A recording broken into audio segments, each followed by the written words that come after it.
I already talked about how the Satan uses groups to achieve exactly the opposite of what they claim they're trying to achieve.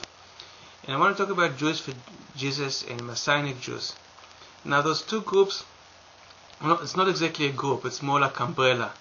And they divided into many groups, and some of them were independent. So what I'm going to say not necessarily is going to apply to all of them, because there are some significant difference between different groups.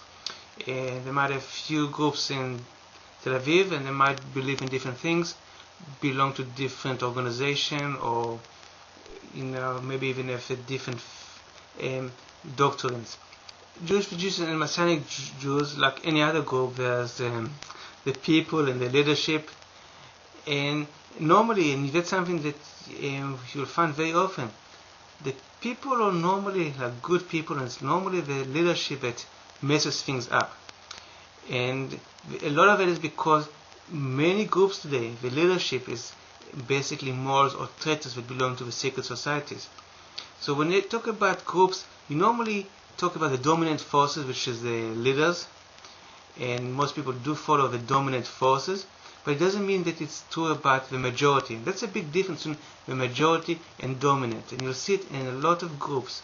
But the dominant and the majority is not necessarily the same, and people, even though they're the majority, they voluntarily, out of their own convenience, intimidation, ignorance, laziness, foolishness, give the power to the dominant few leaders. And that's actually very beneficial for the Satan, the system. It's true about every group. But I'm saying it now because I've got some hard things to say about Jewish for Jesus. But I don't want to say that it's applied to every single person that it belongs to the group or part of the group. So that's why I have to give this introduction.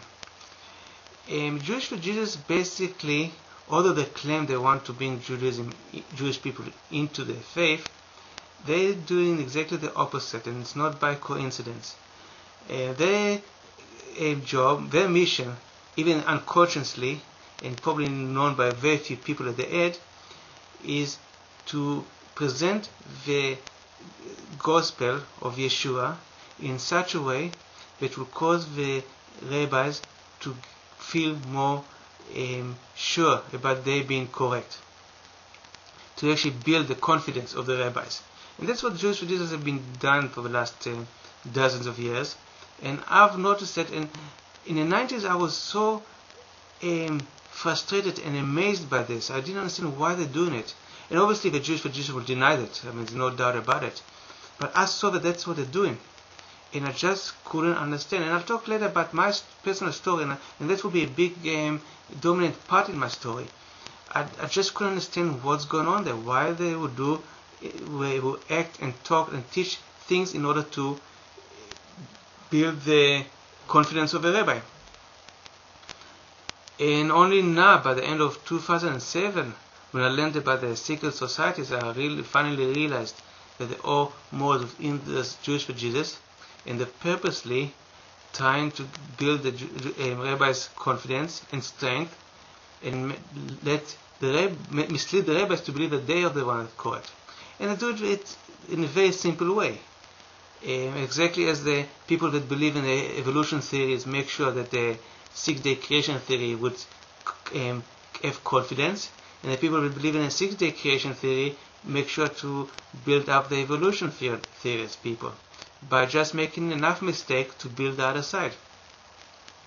And Jews for Jesus, sure enough, they all instructed, again unconsciously to most of them. Probably very few people at the top are aware of that. They all instructed to make enough mistakes, so even they appear to try and convince people that Yeshua is the Messiah, they're doing anything to do the opposite.